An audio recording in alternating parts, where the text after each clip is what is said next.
Good morning to all. This is Padma Singh और एक बार फिर आप सभी का हमारे चैनल पोलपाथ पे स्वागत है।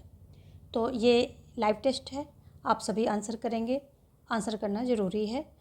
आंसर करने से फिक्सेशन होता है, प्लस आपका जो है फोकस भी बना रहता है, क्योंकि आप आंसर करने के मूड में होते हैं तो क्वेश्चंस को रीड कर रहे होते हैं, 100% वहाँ अपना दे रहे होते हैं। इसलिए जो है आंसर करना वेरी इंपॉर्टेंट है। आप चाहे लाइव क्लास के समय जुड़ें या उसके बाद जुड़ें, आंसर पक्का करिए।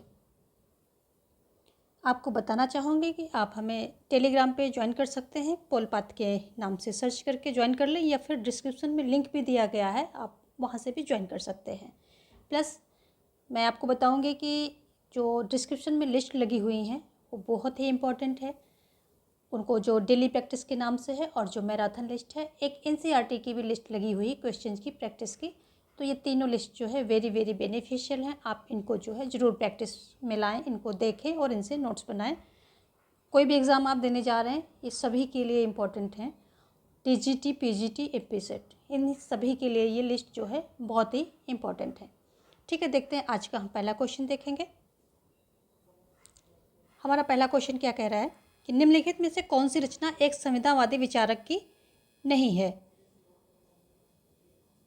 1 है सोशल कॉन्ट्रैक्ट, बी है लिवायथन, सी है ऑन लिबर्टी और डी है टू ट्रीटिस ऑन गवर्नमेंट। तो यहाँ पर पूछ रहा है कौन सी संविधानवादी विचारक की नहीं है। तो संविधानवादी विचारक की जो है ऑन लिबर्टी नहीं है, ऑप्शन सी यहाँ पर सही हो जाएगा। और ये किसकी है? ये मिल महोदय की है, JS मिल की है। लिवायथन किसकी है? ये हॉब्स की है, हॉब्स की है। और सोशल कॉन्ट्रैक्ट जो है रूसो की है। यदि बात करें टू ट्रीटीज ऑन गवर्नमेंट तो ये लॉक की है।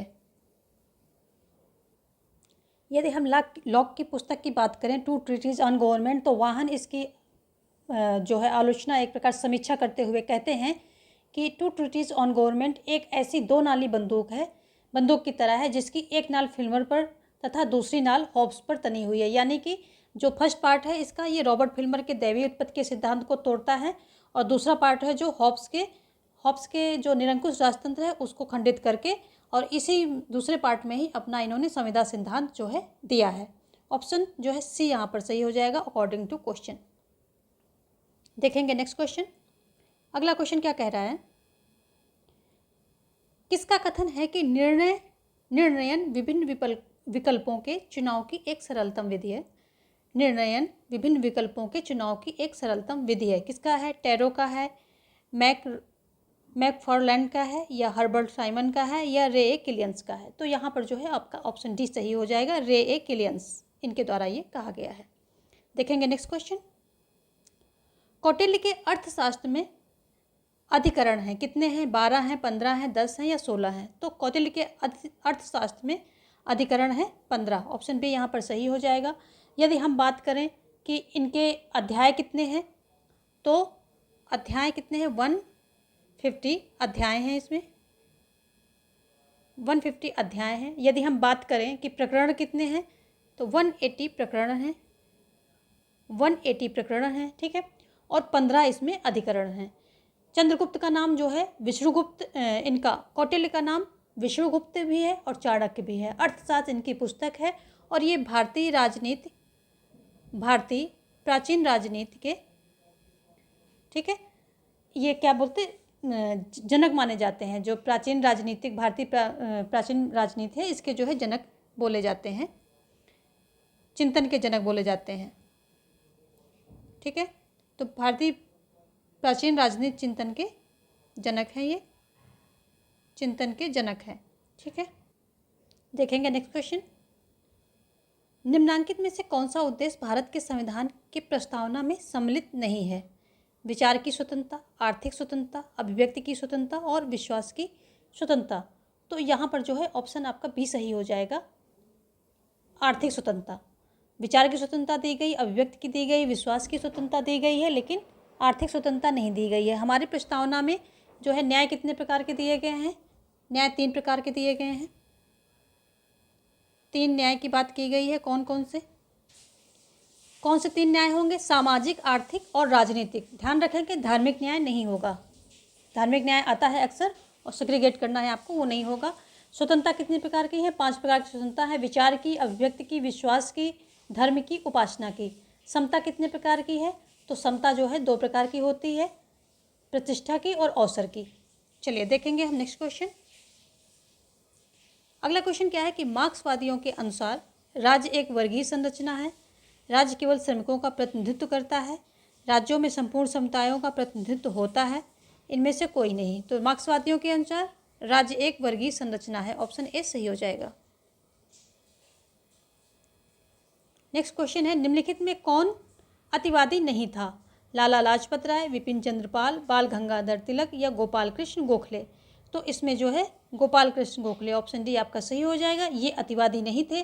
बाकी लाल बाल पाल के नाम से इनको जाना जाता है, तो ये तीनों जो है अतिवादी थे। और गोपाल कृष्ण गोखले थे क्या थे? महात्मा गांधी के गुरु थे। महात्मा गांधी ने इनको अपना गुरु माना था। ठीक है, महात्मा गांधी के ये गुरु थे। चलिए देखेंगे हम आगे। नेक्स्ट क्वेश्चन क्या कह रहा है कि निम्नलिखित में से किसने उदारवादी प्रजातंत्र की विश्वव्यापी विजय को इतिहास के अंत के रूप में व्याख्यायित किया? शमीर अमीन ने, या डेविड हेल्ड ने, या फ्रांसिस फुकुयामा ने, या सैमुअल पी हंटिंगटन ने। तो फ्रांसिस फुकुयामा ने जो है इतिहास का अंत लेख लिखा था, और उसमें इन्होंने जब सोवियत संघ का विघटन हुआ था उस समय जो इन्होंने कहा था। और अगर हम बात करें कि जो अमेरिका और सोवियत संघ के बीच में जो भी युद्ध और शीत युद्ध चल रहे थे, तो क्या था? तो ये एक वैचारिक युद्ध था।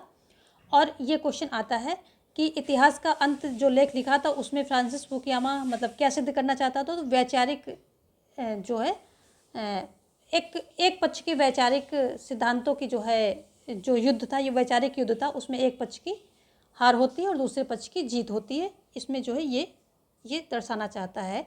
तो ये एक वैचारिक युद्ध था। इस तरह के क्वेश्चन भी घुमा के पूछते हैं। ऑप्शन यहाँ पर जो है सी सही हो जाएगा, फ्रांसिस फुकुयामा। देखेंगे नेक्स्ट क्वेश्चन। निम्नलिखित में से कौन ऑस्टिन के संप्रभुता सिद्धांत का कटुतम आलोचक है? कौन है? सर हेनरी मैन है, या हॉब्स हैं, बोधा हैं कि लास्की हैं? यहाँ पर ऑप्शन ए सही हो जाएगा। सर हेनरी मैन जो है ये कटुतम आलोचक हैं, जो ऑस्टिन का संप्रभुता सिद्धांत है इसी के। सर हेनरी मैन जो राज्य की दैवीय उत्पत्ति का सिद्धांत है उसके पितृसत्तात्मक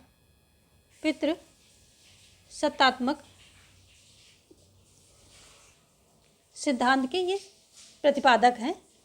और हॉब्स क्या है? हॉब्स लिवायथन। हॉब्स की अगर रचना की बात करें तो लिवायथन है, जो कि 1651 में जो है ये लिखी जाती है। कहाँ लिखी जाती है? फ्रांस में लिखी जाती है। डेट याद रखेंगे। और इनकी बुक लिवायथन और फ्रांस में ये लिखी जाती है। गोडाल्फिन को समर्पित है। ये समर्पित किसको है? ये बुक इनकी जो है लिवायथन गोडाल्फिन को समर्पित है। बोधा की पुस्तक की बात करें तो 6 books of concerning the Republic, ये इनकी पुस्तक है। और लास्की की बुक की बात करें तो ए ग्रामर ऑफ पॉलिटिक्स इनकी जो है पुस्तक का नाम है। देखेंगे हम नेक्स्ट क्वेश्चन। अगला क्वेश्चन क्या कह रहा है कि आपके सामने 2 सूची दी गई हैं, उनको सुमेलित करके कूट का प्रयोग करके आपको बताना है। इधर मार्गेनथाउ है, बर्नार्ड कोहेन है, मार्टिन कापलान है, इमाइल बर्ड है। सीधा हम कूट ले लेते हैं और इसको जो है मैच कर देते हैं। तो जो मार्गेनथाउ है ये यथार्थवादी है, यहाँ पर 4 करेंगे। और ये जो बर्नार्ड कोहेन है ये क्या है? ये निर्णय निर्माण उपागम से संबंधित हैं, 3rd कर लेंगे। जो मार्टिन कापलान है ये व्यवस्था सिद्धांत से संबंधित हैं, 1st कर लेंगे। और जो इमाइल बर्ड हैं ये खेल सिद्धांत से संबंधित हैं, 2nd कर लेंगे। 4th 3rd 1st 2nd, 4th 3rd 1st 2nd, option A यहाँ पर हमारा सही हो जाएगा। देखेंगे हम नेक्स्ट क्वेश्चन। संसद में पहला लोकपाल विधेयक प्रस्तुत हुआ कब हुआ था? तो ये 1968 में या 67 में, 71 में, 72 में कब हुआ था? तो ये 1968 में हुआ था, ऑप्शन ए हमारा सही हो जाएगा। और इंदिरा गांधी की जब ये सरकार थी उस समय आया था। उसके बाद जो है ये व्यक्तिगत हो जाता है, ये जो विधेयक प्रस्तुत किया जाता है ये व्यक्तिगत हो जाता है। चलिए, क्योंकि लोकसभा का विघटन हो जाता है। देखेंगे हम नेक्स्ट क्वेश्चन। अगला क्वेश्चन क्या है कि निम्न में से कौन सा जोड़ा सही नहीं है? राज्य की उत्पत्ति के सिद्धांत है, समर्थक है इधर। दैवीय उत्पत्ति का सिद्धांत जेम्स प्रथम। शक्ति सिद्धांत तो ये ओपनहाइमर। और पितृसत्तात्मक मैक्लेनान, मातृसत्तात्मक जैंक्स। तो पितृसत्तात्मक जो है अभी अभी हमने बात की, ये हेनरी मैन का दिया हुआ, यही आपका ऑप्शन सही हो जाएगा। ये हेनरी मैन ने इसे दिया है, ठीक है। और मैकनेलान जो है मातृसत्तात्मक से संबंधित हैं, इससे संबंधित हैं ये, तो यही ऑप्शन जो है आपका सी सही नहीं है, बाकी सभी जो है जोड़े सही हैं। देखेंगे नेक्स्ट क्वेश्चन। अगला क्वेश्चन क्या कह रहा है कि संयुक्त राष्ट्र के किस दशक को महिलाओं के दशक के रूप में घोषित किया है, कब किया है? 1976 से 1985 के बीच में, या 1986 से 1995 के बीच में, 1966 से 1975 के बीच में, 1971 से 1980 के बीच में। यहाँ पर ऑप्शन ए आपका सही हो जाएगा। 1976 से 1985 के दशक को जो है महिलाओं का दशक संयुक्त राष्ट्र संघ ने घोषित किया था। संयुक्त राष्ट्र संघ की अगर हम बात करें तो स्थापना कब होती है, तो इसकी स्थापना जो है 24 अक्टूबर 1949 को 45 को होती है। 24 अक्टूबर 1945 की इसकी स्थापना होती है। 193 इसके जो है देश हैं, सदस्य देश इसके कितने हैं? 193 हो गए हैं। कहीं कहीं पर 194 दिया जाता है, बट 193 ही जो है एग्जाम्स में राइट आंसर होता है। आप वहाँ पर ऑप्शन देख के टिक करेंगे। नेक्स्ट क्वेश्चन देखेंगे, ठीक है। इसमें 93 देश होते हैं, ये आप ध्यान रखेंगे, और 193 सदस्य देश हैं इसके। और भारत कब ज्वाइन करता है संयुक्त राष्ट्र संघ को, ये आप मुझे कमेंट सेक्शन में बताएंगे। कई बार मैंने आपको बताया है, अभी इसका आंसर आप देंगे। देखेंगे आगे, शिक्षित बनो, संघर्ष करो, संगठित रहो, ये किसका दिया हुआ नारा है? राजा राम मोहन राय ने दिया है, ईश्वर चंद्र विद्यासागर ने दिया है, या एम.एन. रॉय ने दिया है, या बी.आर. अम्बेडकर ने दिया है? तो शिक्षित बनो, संघर्ष करो, संगठित रहो बी.आर. अम्बेडकर द्वारा दिया गया नारा है। दलितों के लिए इन्होंने बहुत काम किए हैं और उसी से संबंधित इन्होंने जो है नारा दिया था। देखेंगे नेक्स्ट क्वेश्चन। अगला क्वेश्चन कह रहा है कि निम्नलिखित में से कौन सा जोड़ा सही नहीं है। यहाँ पर आपको सही जो जोड़ा सही नहीं है वो देखना है। मोस्का है, द रूलिंग क्लास, पेरेटो है, mind and society, Robert micelles हैं, पॉलिटिकल पार्टीज, और लिपसेट है, वेल्थ ऑफ नेशन। तो यहाँ पर तो बिल्कुल ही साफ दिख रहा है, वेल्थ ऑफ नेशन इतनी फेमस बुक है, ये एडम स्मिथ की है, तो ऑप्शन डी ही हमारा सही हो जाएगा। बाकी सभी, जब एक ही जोड़ा सही नहीं है तो यही हो जाएगा, जो कि बिल्कुल साफ दिख रहा है। वेल्थ ऑफ नेशन किसकी है? ये एडम स्मिथ की है, एडम स्मिथ की है। और इसमें इन्होंने राज्य की अहस्तक्षेप नीति का समर्थन किया था, और इन्होंने बोला कि सभी व्यक्तियों को फ्री कर दो। जब सभी व्यक्ति अपनी अपनी आय में वृद्धि कर लेंगे तो नेशन की आय में स्वतः वृद्धि हो जाएगी, ये भी इन्होंने बोला था। नेक्स्ट क्वेश्चन देखेंगे, लोक निगम का उत्तरदायित्व होता है, क्या होता है? नौकरशाही के प्रति। किसके प्रति होता है? नौकरशाही के प्रति होता है, प्रधानमंत्री के प्रति होता है, राष्ट्रपति के प्रति होता है, या संसद के प्रति होता है? तो जो लोक निगम का उत्तरदायित्व होता है, ये होता है संसद के प्रति। ऑप्शन जो है डी यहाँ पर आपका सही हो जाएगा। नेक्स्ट क्वेश्चन देखेंगे। अगला क्वेश्चन क्या कह रहा है, यहाँ पर दो सूचियाँ दी गई हैं, साथ में आपको विकल्प भी दिए गए हैं। यस, तो आपको इसको सही मिलाना है। देख लेते हैं, विकल्प भी छोटा करके देखिए सारे। अब देखिए, महात्मा गांधी हैं, बी.आर. अम्बेडकर हैं, एम.एन. गोवलकर हैं, और वी.डी. सावरकर हैं। तो हम सीधा सीधा देख लेते हैं। 4 महात्मा गांधी की कौन सी हो जाएगी? 2 हो जाएगी हिंद स्वराज। बी.डी. सावरकर जो बी.आर. अम्बेडकर है, इनकी एनिहिलेशन ऑफ कास्ट, इनकी पूरी बुक का नाम है एनिहिलेशन ऑफ कास्ट। तो ये इनकी पुस्तक हो जाएगी, यहाँ पर हम 3 करेंगे। और कौन? एम.एम. गोवलकर, ये इनकी क्या हो जाएगी? इनकी हो जाएगी बंच ऑफ थॉट, यहाँ पर हम 1 करेंगे। और वी.डी. सावरकर की हिंदुत्व हो जाएगी। तो कौन सा है हमारा? 2, 3, 1, 4, 2, 3, 1, 4 ऑप्शन बी यहाँ पर सही हो जाएगा। देखेंगे हम नेक्स्ट क्वेश्चन। संयुक्त राष्ट्र के निम्नांकित महासचिवों को उनकी नियुक्ति के क्रम में व्यवस्थित कीजिए। कौन कौन से महासचिव हैं? यू थॉन्ट हैं, कुर्ट वाल्डहाइम हैं, ट्रिगवेली हैं, और डैग हैमरशोल्ड हैं। ये सभी हैं, और इनको आपको जो है क्रम में लगाना है कि जैसे जिस प्रकार ये नियुक्त हुए थे संयुक्त राष्ट्र संघ में, उसी क्रम में इनको जो है आपको लगाना है। तो यहाँ पर देखेंगे, सबसे पहले जो है ट्रिगवेली आते हैं, ट्रिगवेली आएंगे। उसके बाद आएंगे, यहाँ हम फर्स्ट कर लेते हैं, उसके बाद आए थे कौन? डैग हैमरशोल्ड आए थे, ठीक है। उसके बाद आए थे यू थॉन्ट, तीसरा करेंगे इसको, और कुर्तवाल्दाइम जो है सबसे बाद में आए थे तो इनको 4 कर लेंगे। आंसर हमारा क्या आएगा? 3 4 1 2। ऑप्शन सी यहाँ पर सही हो गया। ठीक है, देखेंगे नेक्स्ट क्वेश्चन क्या कह रहा है। सत्ता के सहमत मॉडल की रचना किसने की? सत्ता के सहमत मॉडल की रचना किसने की? मेयो ने की है, विलियम जी स्कॉट ने की है, हर्बर्ट साइमन ने की है, बर्नार्ड ने की है। यहाँ पर ऑप्शन डी जो है आपका सही हो जाएगा, बर्नार्ड, यानी ये चेस्टर बर्नार्ड है, इनका फुल नेम चेस्टर बर्नार्ड है। और इन्होंने है ये सत्ता के सहमत मॉडल या सत्ता का स्वीकृत मॉडल दिया, और इन्होंने बताया है कि ये जो है जब अधीनस्थ यानी कि नीचे के लोग आपके आज्ञा मानेंगे तभी जो है आपकी आज्ञा को सहमति देंगे और स्वीकृत करेंगे उसको, तभी जो है सत्ता है। अगर कोई मानने वाला ही नहीं होगा आपकी आज्ञा को तो सत्ता किस बात की? तो ये चेस्टर बर्नार्ड द्वारा दिया गया, ऑप्शन डी यहाँ पर सही हो जाएगा। देखेंगे नेक्स्ट क्वेश्चन। किसने कहा कि युद्ध पुरुष के लिए वही है जो स्त्री के लिए मातृत्व है? तो ये किसका बहुत फेमस कथन है? युद्ध पुरुष के लिए वही है जो स्त्रियों के लिए मातृत्व है। ये मुसोलिनी का है, मार्क्स का है, हेगल का है या माओ का है? किसका है? ये ऑप्शन ए जो यहाँ पर सही हो जाएगा, मुसोलिनी द्वारा ये जो है दिया गया है। और मुसोलिनी जो है फांसीवाद की स्थापना करते हैं। कब करते हैं? इन्होंने फांसीवाद की जो है स्थापना की है। कहाँ पर की है? इटली में की थी। ठीक है, इटली में की थी। कब की थी? तो 31 अक्टूबर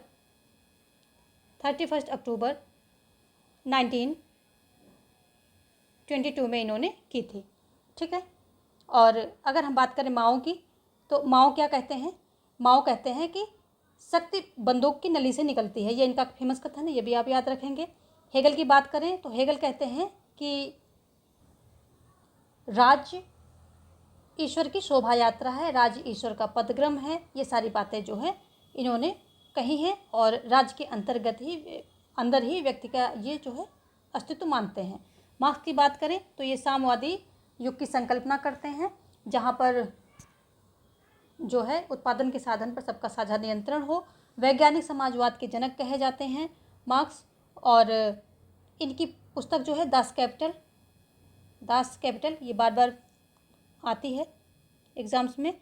और ये कब आती है? इसकी डेट भी पूछते हैं, 1848 जो है ये इसकी डेट है, तो आप डेट भी इसकी याद रखेंगे, इंपॉर्टेंट है। यहाँ पर ऑप्शन ए आपका सही हो जाएगा। देखेंगे नेक्स्ट क्वेश्चन। अगला क्वेश्चन कह रहा है कि किस प्रधानमंत्री के कार्यकाल में 73rd संविधान संशोधन विधेयक पारित हुआ था? इंदिरा गांधी, राजीव गांधी, पीवी नरसिम्हा राव या वीपी सिंह? तो ये PV Narasimha Rao, option C यहाँ पर सही हो जाएगा। इन्हीं के कार्यकाल में जो है ये संशोधन विधेयक पारित हुआ था। और 73rd पारित कब होता है?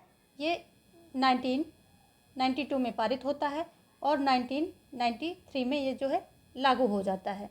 ये किससे संबंधित है? तो ये पंचायतों से, जो पंचायत राज है उससे संबंधित है। ठीक है, यदि बात करें कि इसमें जो है और क्या संबंधित है, तो इससे 11वीं अनुसूची संबंधित है। ठीक है, और इस अनुसूची में जो है कितने विषय हैं? तो 29 विषय हैं। ठीक है, ये सारे जो है ये सारी चीज़ें पंचायत राज से संबंधित हैं। यहीं पर जो है इसी टाइम पे 74th अमेंडमेंट हुआ था। ठीक है, तो ये इसमें क्या है, ये भी हुआ था 1992 में हुआ था। 1993 में जो है ये लागू हो गया था। ठीक है, ये जून में हुआ था, 1 जून को ये लागू हुआ था। ठीक है, और ये अप्रैल में हुआ था। ये जो है 1993 अप्रैल में जो है लागू होता है ये। ठीक है, 24 अप्रैल। तो ये सारी बातें आप याद रखेंगे। ये किससे? नगर पालिकाओं से संबंधित है। नगर पालिकाओं से संबंधित है। प्लस इसमें जो है नगर पालिकाओं में संबंधित 18 विषय हैं। ठीक है, इसमें जो है 18 विषय भी हैं। ठीक है, यहाँ पर ऑप्शन हमने दे दिया है, ऑप्शन सी है। देखेंगे नेक्स्ट क्वेश्चन। अगला क्वेश्चन क्या कह रहा है कि राज्य एक नैतिक संस्था है जो मनुष्य के पूर्ण नैतिक विकास के लिए अपरिहार्य है। इस वक्तव्य का संबंध है किससे है? व्यक्तिवादियों से है, आदर्शवादियों से है, अराजकतावादियों से है, मार्क्सवादियों से है? यहाँ पर जो है ऑप्शन बी हमारा सही होगा, आदर्शवादियों से संबंधित है ये। ठीक है, और आदर्शवादियों के अगर देखें इसके समर्थक कौन कौन से हैं, तो प्लेटो, अरस्तु, हेगल, बोसांके, देख लेते हैं ये भी। प्लेटो, अरस्तु, हेगल, बोसांके, ये सभी जो है इसके समर्थक हैं। व्यक्तिवादियों से संबंधित अगर हम एक फेमस कथन लें तो ये कहते हैं कि राज्य एक आवश्यक क्या है, राज्य एक आवश्यक बुराई है। आवश्यक मानते हैं पर बुराई मानते हैं, क्योंकि राज्य के आने से व्यक्ति की स्वतंत्रता कम हो जाती है। आदर्शवादी क्या कहते हैं, आदर्शवादी कहते हैं राज्य एक आवश्यक भलाई है, राज्य एक आवश्यक भलाई है। ठीक है। अराजकतावादी क्या कहते हैं कि राज्य जो है अनावश्यक बुराई है, जिसकी आवश्यकता ही नहीं है ऐसी बुराई है। तो ये क्या कहते हैं कि राज्य एक अनावश्यक बुराई है। ठीक है। मार्क्सवादियों की बात करें तो ये कहते हैं राज्य शोषण का यंत्र है, राज्य शोषण का यंत्र है। तो ये सभी फेमस चीज़ें हैं, टीजीटी पीजीटी में बहुत इन सब से जो है क्वेश्चंस आते हैं। देखेंगे हम नेक्स्ट क्वेश्चन, यहाँ पर ऑप्शन बी आपका सही हो जाएगा। अब हम देखेंगे नेक्स्ट क्वेश्चन क्या कह रहा है, निम्न में से कौन सा शक्ति संतुलन स्थापित करने का साधन नहीं है। नहीं पर सर्कल पहले कर लीजिए। मैत्री संधियाँ एवं प्रतिमैत्री संधियाँ, शस्त्रीकरण एवं निशस्त्रीकरण, क्षतिपूर्ति, अहस्तक्षेप। तो ऑप्शन डी जो है यहाँ पर यही सही हो जाएगा। ये जो है शक्ति संतुलन स्थापित करने का साधन नहीं है। बाकी के उपर्युक्त 3 जो हैं ABC ये सभी हैं। ऑप्शन डी यहाँ पर सही हो जाएगा। देखेंगे नेक्स्ट क्वेश्चन क्या कह रहा है कि अपने ऊपर अपने शरीर और मन पर व्यक्ति संप्रभु है। मिल ने अपने यह विचार किस रचना में प्रकट किए हैं। किसमें, ऑन लिबर्टी में किए हैं, यूटिलिटेरिज्म में किए हैं, या प्रिंसिपल ऑफ पॉलिटिकल इकोनॉमी में किए हैं, या कंसिडरेशन ऑन रिप्रेजेंटेटिव गवर्नमेंट में किए हैं। गवर्नमेंट में किए हैं, किस में किए हैं, तो ये इन्होंने जो है ऑन लिबर्टी में किए हैं। और ये जो है स्वतंत्रता के प्रबल समर्थक हैं। और ये कहते हैं इन्होंने कार्य को 2 तरह से बांटा है, स्व संबंधित कार्य, पर संबंधित कार्य। जो स्व संबंधी कार्य हैं उसमें इन्होंने किसी का भी हस्तक्षेप बिल्कुल रिस्ट्रिक्ट किया है, यानी कि राज्य हस्तक्षेप नहीं कर सकता है। यदि जिन कार्यों का प्रभाव दूसरों पर पड़ता है, पर संबंधी कार्य, तो उन पे राज्य जो है रिस्ट्रिक्ट कर सकता है। ठीक है। तो आगे देखेंगे, यहाँ पर ऑप्शन ए जो है सही हो रहा है। नेक्स्ट क्वेश्चन देखेंगे हम। अगला क्वेश्चन क्या कह रहा है कि पॉलिटिक्स एमंग नेशन किसकी पुस्तक है, किसकी द्वारा लिखी गई पुस्तक है। एस.जे. मॉर्गनथाउ, पामर एंड पर्किंस द्वारा, E.H. कार द्वारा, उपर्युक्त में से कोई नहीं। तो ये पॉलिटिक्स एमंग नेशंस ये जो है H.J. मॉर्गनथाउ द्वारा लिखी हुई पुस्तक है। यदि हम E.H. कार द्वारा लिखी गई पुस्तक की बात करें, काफ़ी फेमस है, इसलिए इसको आप देखेंगे यहाँ पर और याद भी रखेंगे, नोट डाउन कर लेंगे। तो 20 ईयर्स क्राइसिस क्या है, दी 20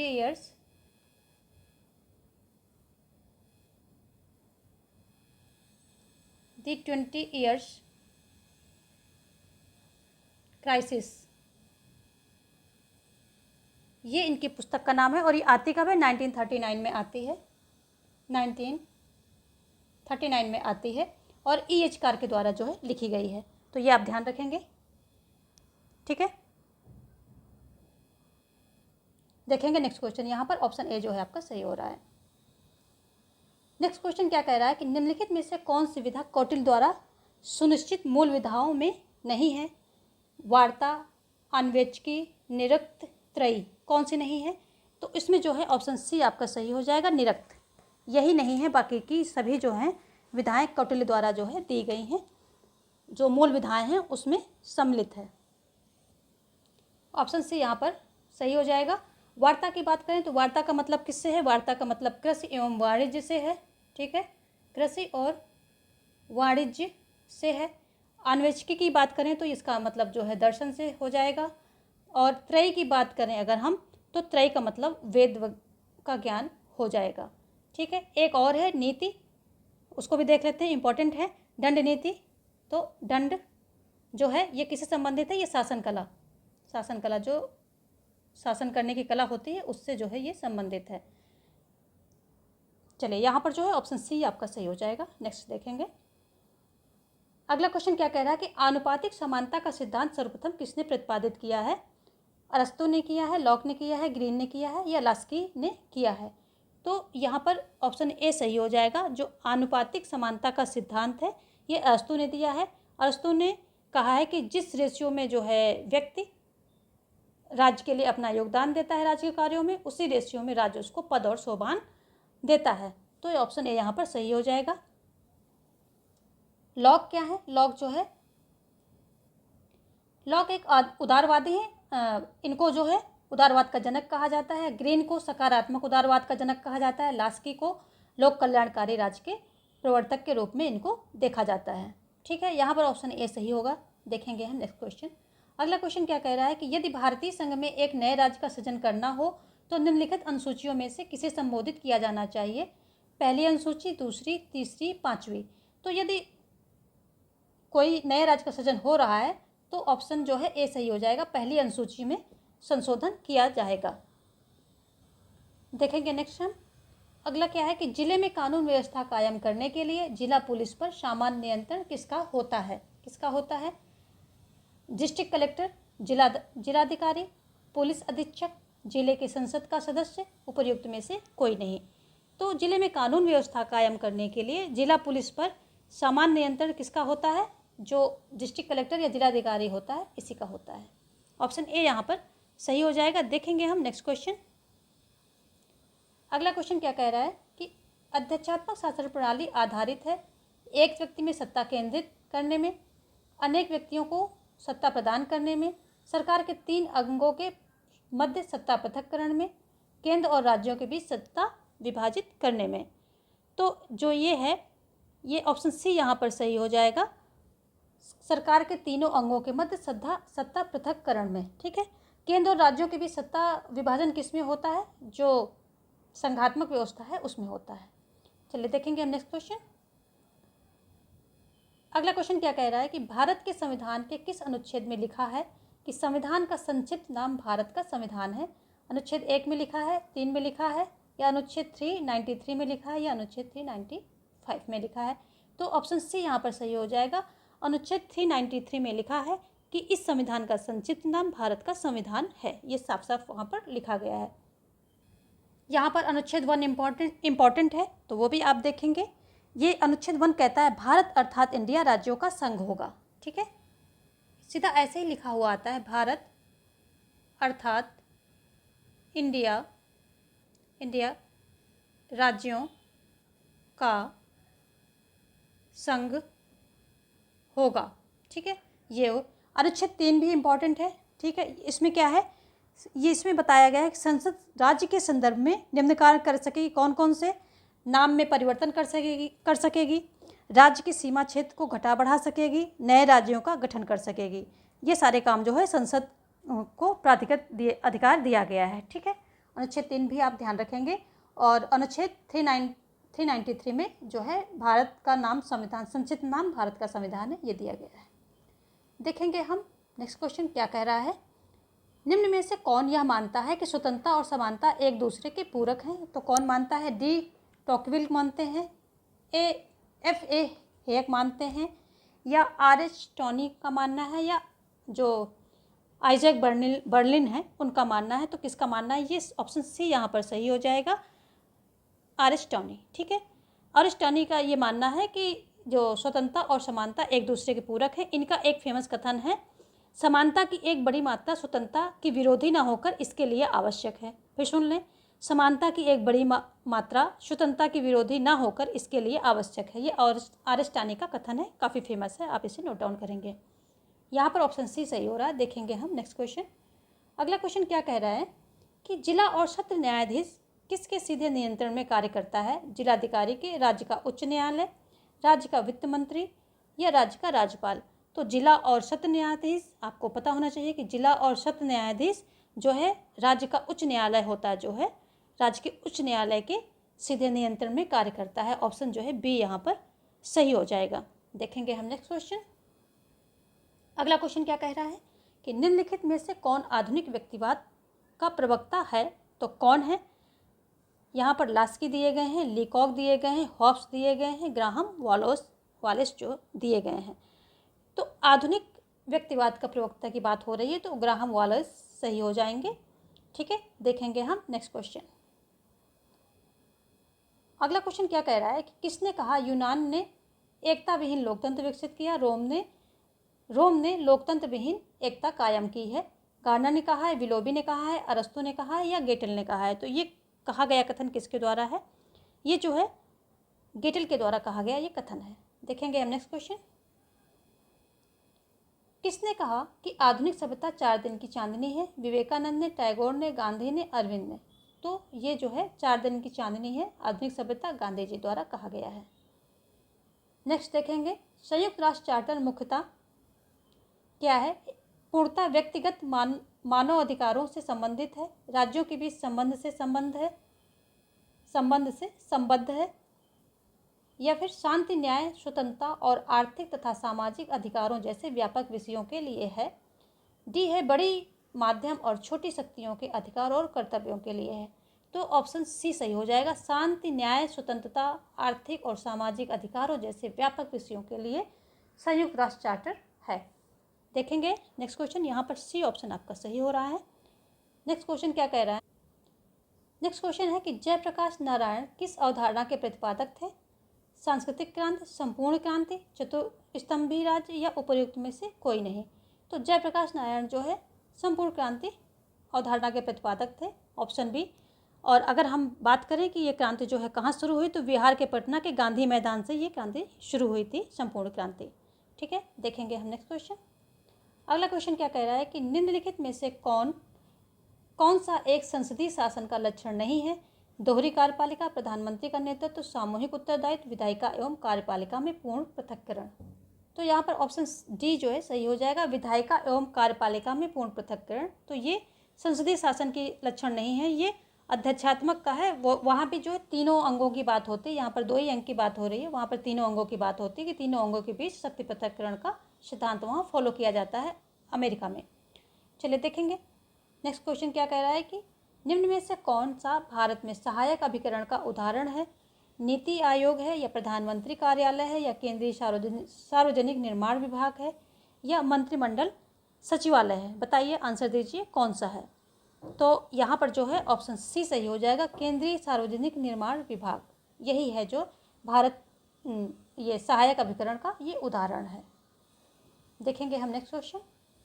अब तक के समाजों का इतिहास वर्ग संघर्ष का इतिहास है। ये पंक्तियाँ किस पुस्तक में दी गई हैं? तो ये जो है दास कैपिटल है, कम्युनिस्ट मैनिफेस्टो है, स्टेट एंड रिवोल्यूशन है, पॉवर्टी ऑफ फिलॉसफी है। यहाँ पर जो है ऑप्शन बी सही हो जाएगा, कम्युनिस्ट मैनिफेस्टो। देखो ये सभी जो है किसकी हैं? ये सभी मार्क्स की पुस्तकें हैं, लेकिन ये स्टेट एंड रिवोल्यूशन जो है किसकी है? ये लेनिन की है, ये लेनिन की है। बाकी सभी पुस्तकें जो है मार्क्स की हैं, और ये पंक्तियाँ जो है कम्युनिस्ट मैनिफेस्टो में दी गई हैं। देखेंगे नेक्स्ट क्वेश्चन। अगला क्वेश्चन कह रहा है कि न्यायिक पुनर्वलोकन की अवधारणा की उत्पत्ति किस देश से हुई है? संयुक्त राष्ट्र अमेरिका से हुई, कनाडा से हुई, ब्रिटेन से हुई, या फ्रांस से हुई है? तो जो न्यायिक पुनर्वलोकन है इसकी उत्पत्ति संयुक्त राष्ट्र अमेरिका से हुई है, संयुक्त राष्ट्र अमेरिका में हुई है, और वहीं से जो है इस चीज़ को हमारे देश में लिया गया है। साथ में यहाँ से जो है मौलिक अधिकार, स्वतंत्र न्यायपालिका, ये सारी चीज़ें भी ली गई हैं। कनाडा की बात करें तो कनाडा से संघात्मक व्यवस्था, अवशिष्ट शक्तियाँ, राज्यपाल का पद, ये सारी चीज़ें ली गई हैं। यदि हम फ्रांस की बात करें तो फ्रांस से क्या है? गणतंत्र और जीएसटी का प्रावधान, तदर्थ न्यायाधीश, ये इंपॉर्टेंट है, तदर्थ न्यायाधीश फ्रांस से ही लिए गए हैं। यदि हम ब्रिटेन की बात करें तो ब्रिटेन से क्या क्या लिया गया है? ब्रिटेन से हमारे संविधान में हैं जो बहुत ज़्यादा चीज़ें ली गई, क्योंकि ये रूलिंग ही यहाँ पर रूल्स ही कर रहे थे। तो यहाँ से क्या है? एकल नागरिकता ली गई, संसदीय प्रणाली ली गई है, संसदीय विशेषाधिकार जो हैं वो भी लिए गए हैं, विधि का शासन, विधि की समता, ये सारी चीज़ें जो है यहाँ से उठाई गई हैं। ठीक है, यहाँ पर ऑप्शन ए सही हो रहा है। देखेंगे हम नेक्स्ट क्वेश्चन। अगला क्वेश्चन क्या कह रहा है कि एक कठोर संविधान वह है जिसे संशोधित न किया जा सके, जिसे आंशिक रूप से संशोधित किया जा सके, जिसे सामान्य विधि निर्माण प्रक्रिया की विधि से भिन्न विधि से संशोधित किया जा सके, या इनमें से कोई नहीं। तो एक कठोर संविधान वह है जिसे सामान्य विधि निर्माण प्रक्रिया की विधि से भिन्न विधि से संशोधित किया जा सके, यानी कि जिसका प्रोसेस, जो संशोधित प्रोसेस है वो थोड़ा सा कठिन हो, टफ हो, ठीक है। इसे जो है बोलते हैं एक कठोर संविधान, और ये अमेरिका का संविधान जो है सबसे कठोर माना जाता है, ठीक है। और ब्रिटेन का सबसे लचीला संविधान है। और यदि भारत की बात करें तो भारत का संविधान मिश्रित है, मिक्स है, कठोरा और लचीलेपन का मिश्रण है। यहाँ संविधान संशोधन जो है 3 प्रकार से होते हैं। एक प्रकार में जो है जो विशेष बहुमत से होता है, और एक में जो है विशेष बहुमत प्लस राज्यों की सहमति होती है, आधे से ज़्यादा राज्यों की सहमति, मिनिमम आधे राज्यों की सहमति होनी चाहिए, ठीक है। और एक होता है जो साधारण बहुमत से ही हो जाता है, जैसे कि चलिए हो गया 3 प्रकार का, आप समझ के रखिए कि इस तरह से होता है, और हमारा लचीला और कठोर का मिश्रण है हमारा संविधान। चलिए देखेंगे नेक्स्ट क्वेश्चन क्या है। कानून समस्त वासनाओं से रहित विवेक है, ईश्वर तथा विवेक की विशुद्ध वाणी है। यह परिभाषा किसने दी है? अरस्तु ने दी है, सेंट थॉमस एक्विनास ने दी है, मॉन्टेस्क्यू ने दी है, उपर्युक्त में से किसी ने नहीं दी है। तो ये जो परिभाषा किसके द्वारा दी गई है? अरस्तु के द्वारा दी गई है। मॉन्टेस्क्यू जो है शक्ति के पृथक्करण का सिद्धांत देते हैं, स्पिरिट ऑफ लॉज इनकी पुस्तक है, उसी में इन्होंने इस सिद्धांत का प्रतिपादन किया है, और इनके सिद्धांत को अमेरिका में बहुत अच्छी तरह से फॉलो किया जाता है। शक्ति के पृथक्करण का सिद्धांत अमेरिका में ही सबसे ज़्यादा अच्छे से फॉलो किया जाता है। देखेंगे नेक्स्ट क्वेश्चन। जो इम्पोर्टेंट चीज़ें हैं वो आप यहाँ पर रिवीजन लेते रहिए, या नया है आपके लिए तो उसको नोट डाउन करते रहिए, ठीक है। यहाँ 2 सूचियाँ दी गई हैं, आपको दोनों को मिलाना है यहाँ पर और मिला करके बताना है। यूरोपियन समाजवाद है, फेबियन समाजवाद है, वैज्ञानिक समाजवाद है, श्रेणी समाजवाद है, ठीक है।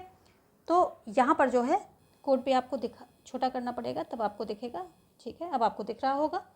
तो जो है यूरोपियन समाजवाद किससे संबंधित है? सेंट साइमन से है, तो हम इसको यहाँ 4 कर लेंगे। फेबियन समाजवाद किससे संबंधित है? ये सिडनी वेव से संबंधित है, 3rd कर लेंगे, ठीक है। वैज्ञानिक समाजवाद तो कार्ल मार्क्स से है, 1st कर लेंगे। और श्रेणी समाजवाद किससे है?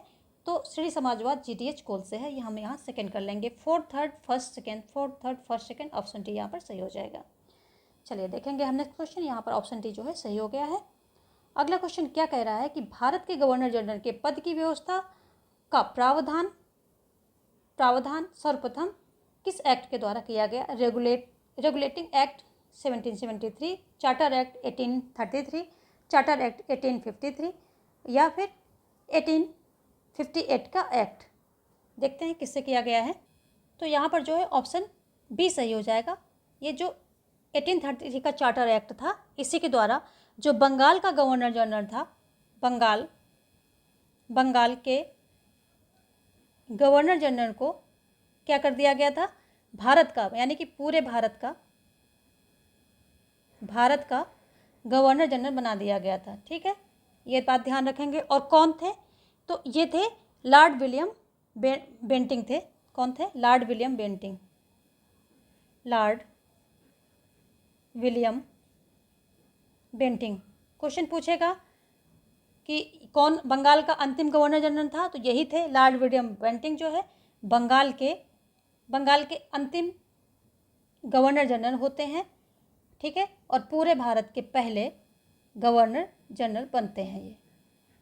रेगुलेटिंग एक्ट 1773 भी इम्पोर्टेंट है, इसको देख लेते हैं। तो इसमें जो है इसके द्वारा जो बंगाल का गवर्नर होता है, ठीक है, बंगाल का गवर्नर होता है, उसको क्या कर देते हैं? जो बंगाल का ही गवर्नर जनरल बना देते हैं। तो बंगाल का गवर्नर जनरल बना देते हैं, ठीक है। तो पूरे भारत का गवर्नर जनरल का पद यहाँ पर आकर के भारत के लिए 1833 में जो है स्टार्ट होता है। लेकिन अगर गवर्नर जनरल की बात करें कि गवर्नर जनरल का पद जो है सिर्फ कब सृजित हुआ, तो ये 1773 में ही सृजित हो गया था। और इसमें कौन था? इसके जो है बंगाल के अंतिम गवर्नर और बंगाल के प्रथम गवर्नर जनरल कौन थे? वॉरेन हेस्टिंग थे। तो यहाँ कौन थे? ये लिख लेते हैं, हम ऊपर लिख लेते हैं, यहाँ पर लिख लेते हैं वॉरेन हेस्टिंग। ये सारी चीज़ें इंपॉर्टेंट है, आप ध्यान रखेंगे। चलिए अब आगे का एक्ट नहीं करेंगे, बहुत ज़्यादा हो जाएगा। 2 ही आप याद रखिए, इनको नोट कर लीजिए।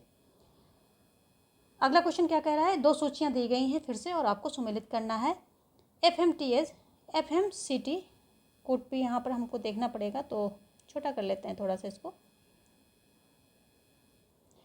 फर्स्ट क्या है? FMCT, और दूसरा है मॉन्ट्रियल प्रोटोकॉल, ट्रिप्स है, WSF है। तो यहाँ पर जो है आपको इनको सम्मिलित करना है। ठीक है, क्वेश्चन आपने पढ़ ही लिया होगा, तो हम क्वेश्चन की हमें ज़रूरत नहीं है, हम इसको सिर्फ सुमेलित करेंगे।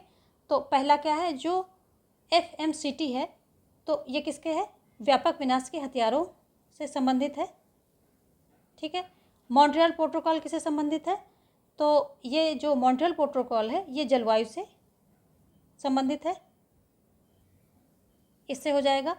और जो ट्रिप्स है तो ये ट्रिप्स किससे संबंधित है, ये विश्व व्यापार से संबंधित है, सेकंड हो जाएगा। जो WSF है, ये WSF किससे संबंधित है, वैश्विक सामाजिक आंदोलन से संबंधित है, ये इसका डी का जो 4 हो जाएगा। WSF का है वर्ल्ड सोशल फोरम, ठीक है, वर्ल्ड सोशल फोरम इसका पूरा नाम है, ठीक है, वो भी आप याद रखेंगे। चलिए आगे देखेंगे, यहाँ पर जो है ऑप्शन हमारा क्या क्या है, ये थर्ड, 1, 2 एंड 4, तो ये पहला जो है सही हो जाएगा यहाँ पर।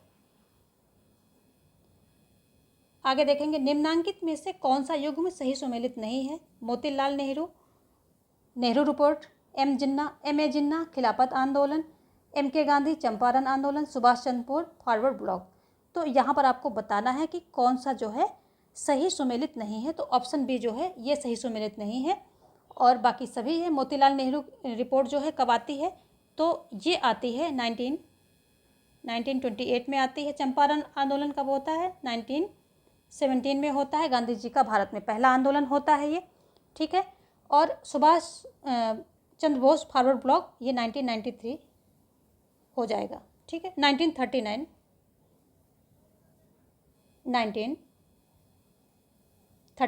हो जाएगा, ठीक है। चलिए देखेंगे नेक्स्ट क्वेश्चन, यहाँ पर जो है ऑप्शन बी आपका सही हो रहा है। अगला क्वेश्चन क्या कह रहा है कि लोक निगम प्रकार का प्रशासन क्या प्राप्त करने की चेष्टा करता है, लोक निगम प्रकार का प्रशासन क्या प्राप्त करने की चेष्टा करता है, कारोबारी दक्षता, नौकरशाही की लोकतांत्रिक वैधता, प्रशासन में लोगों की सहभागिता, सार्वजनिक जवाबदेहिता का कारोबारी दक्षता के साथ मिश्रण। तो ये जो है ऑप्शन डी सही हो जाएगा। लोक निगम प्रकार का प्रशासन जो है सार्वजनिक जवाबदेहिता का कारोबारी दक्षता के साथ मिश्रण, ये जो है यही प्राप्त करने की कोशिश करता है, ठीक है। देखेंगे नेक्स्ट क्वेश्चन क्या है, ऑस्टिन ने अपनी किस पुस्तक में संप्रभुता सिद्धांत की व्याख्या की है, किसमें की है, पॉलिटिक्स में की है, सिविल गवर्नमेंट में की है, सोशल कॉन्ट्रैक्ट में की है, लेक्चर्स ऑन ज्यूरिस्प्रूडेंस में की है। तो किस में की है ये आप सभी को पता होना चाहिए, काफ़ी फेमस क्वेश्चन है। तो ये लेक्चर्स ऑन ज्यूरिस्प्रूडेंस में संप्रभुता संबंधी सिद्धांत की इन्होंने व्याख्या दी है, ठीक है। यदि हम सोशल कॉन्ट्रैक्ट की बात करें तो ये रूसो की पुस्तक है, और यदि हम बात करें पॉलिटिक्स तो ये अरस्तु की हो जाएगी, और 2 ट्रीटीज ऑन सिविल गवर्नमेंट ये जो है किसकी हो जाएगी, लॉक की हो जाएगी। यहाँ पर ऑप्शन डी आपका सही हो गया है। देखेंगे नेक्स्ट क्वेश्चन, अगला क्वेश्चन कह रहा है कि शांति के लिए एक प्रस्ताव से संयुक्त राष्ट्र संघ के किस अभिकरण की शक्ति में वृद्धि हुई। तो शांति के लिए एक प्रस्ताव से संयुक्त राष्ट्र संघ के किस अभिकरण में वृद्धि होती है, महासभा है, अंतर्राष्ट्रीय न्यायालय है, सुरक्षा परिषद है, या न्यास परिषद है। तो जब शांति के लिए शांति के लिए एकता का प्रस्ताव जब आता है तो इस प्रस्ताव से किसके, ये जो महासभा है इसमें वृद्धि हो जाती है, ठीक है, इसकी शक्तियों में काफ़ी ज़्यादा वृद्धि हो जाती है इसी प्रस्ताव के बाद, ठीक है। यहाँ पर जो है ऑप्शन ए सही हो गया है। आज का सेशन यहीं पे स्टॉप करेंगे। वीडियो को लाइक करें, शेयर करें और सब्सक्राइब कर लें यदि अभी तक सब्सक्राइब नहीं किया है। धन्यवाद।